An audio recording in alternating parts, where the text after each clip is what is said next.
भाजपा के प्रदेश पूर्व मंत्री अमर अग्रवाल ने गरियाबंद के सर्किट हाउस परिसर में भाजपा कार्यकर्ताओं सहित विभिन्न सामाजिक संगठनों के साथ चर्चा किया। उन्होंने सभी को पूरी ताकत से जुटने पर जोर दिया। पार्टी सूत्रों की माने तो भाजपा वादा खिलाफी के मुद्दों पर कांग्रेस सरकार को घेरने के विचार में है। वहीं दूसरी ओर भाजपा सभी विधानसभा क्षेत्रों में स्थानीय मुद्दों को लेकर अपनी बात घोषणा पत्र में रखेगी। आगामी होने वाले विधानसभा चुनाव के दृष्टि से किन किन मुद्दों और मांगों को चुनावी घोषणा पत्र में शामिल किया जा सकता है, इसे लेकर बीजेपी घोषणा पत्र समिति के प्रदेश महासंयोजक एवं पूर्व मंत्री अमर अग्रवाल ने गुरुवार को गरियाबंद सर्किट हाउस में बैठक ली।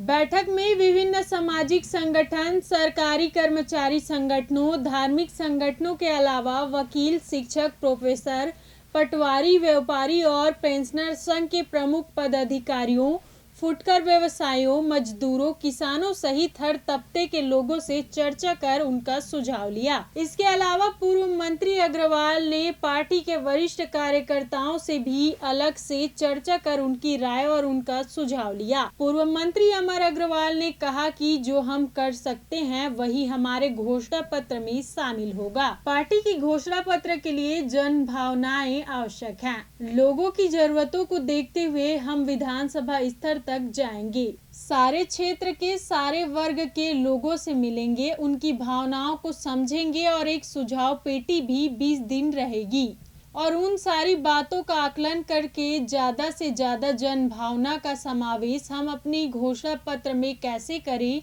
उस पर बात रखी जाएगी। मेरे दौरे के दौरान अधिकांश जगह कांग्रेस ने जो पिछले बार घोषणा पत्र बनाया था उसके वादा खिलाफी के लिए लोग शिकवा शिकायत कर रहे हैं। वो नौबत हमारे सरकार के साथ ना आए। हमारा घोषणा पत्र अधिनियम के तहत होगा जिससे ये वादा खिलाफी का आरोप हमारी सरकार पर ना लगे। उन सारी बातों का आकलन करके जो हम कर सकते हैं उन्हीं बातों का समावेश करके लोक भावनाओं का पूर्ति करने का पूरा प्रयास हम करेंगे।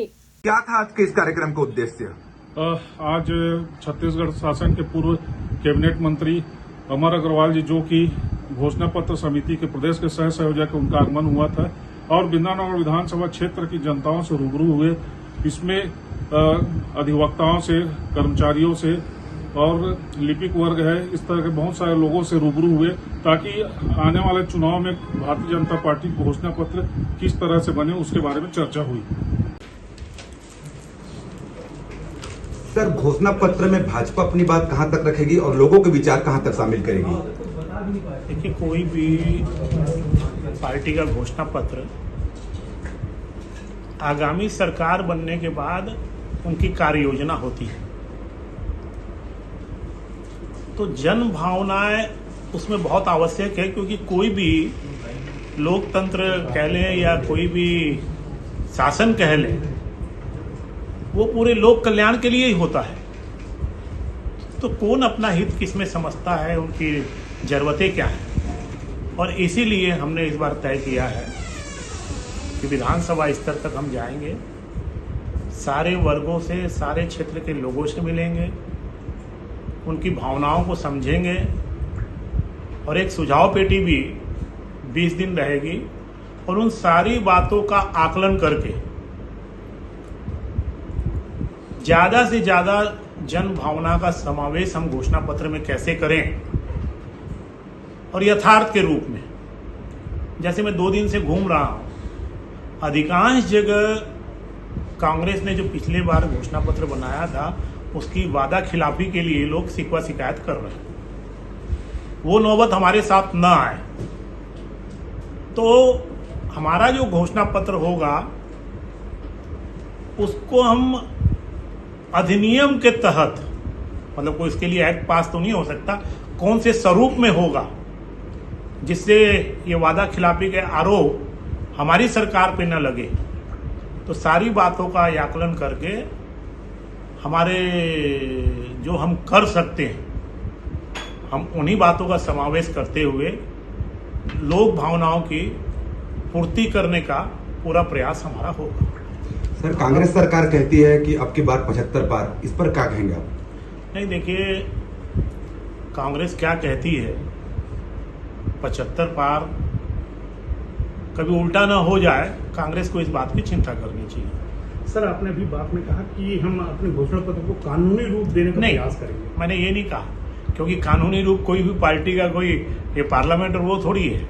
कानूनी रूप के शक्ल में हम वादा करेंगे कि जिससे हम वादा खिलाफी न कर सकें। सर, प्रमुख एजेंडा क्या रहेगा भाजपा को फिर से शासन में आने के लिए?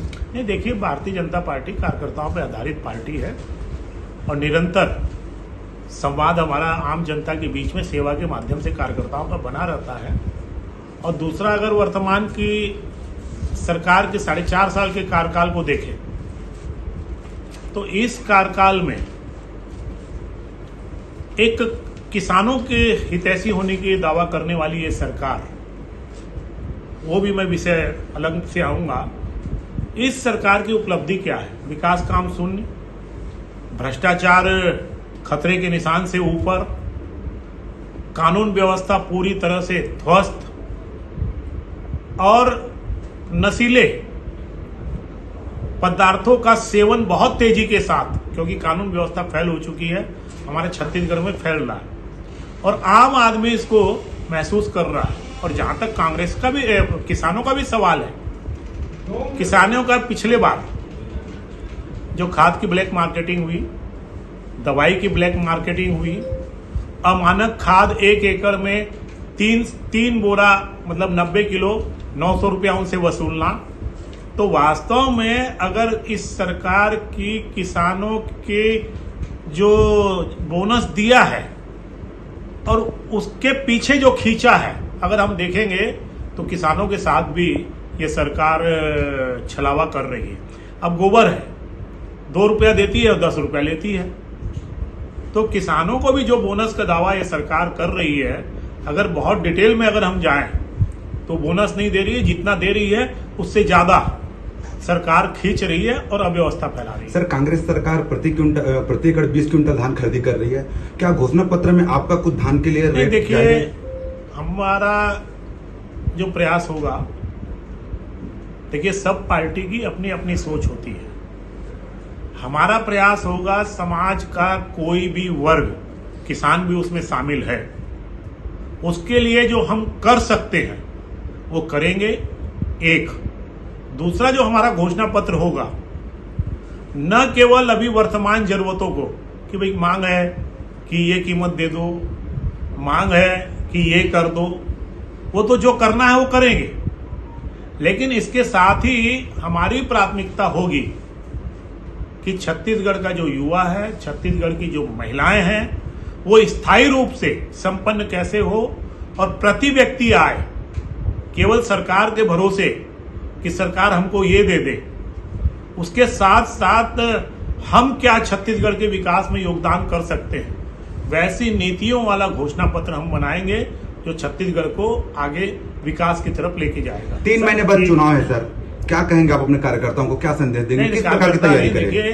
मैं तो आज आम जनता से मिलने आया हूं, मैं तो आम जनता से यही कहना चाहूंगा कि 4.5 साल आपने इस सरकार को देखा है, विकास के काम पूरी तरह से ठप हो चुके हैं, भ्रष्टाचार खतरे के निशान से ऊपर बह रहा है, इसके साथ ही कानून व्यवस्था पूरी तरह से ध्वस्त है, छत्तीसगढ़ नशे के युवा गिरफ्त में फंसते जा रहे हैं, सरकार रोक नहीं पा रही है, और किसानों के हितैषी होने वाली ये सरकार किसानों के साथ एक तरफ देती है, दूसरी तरफ निकालती है।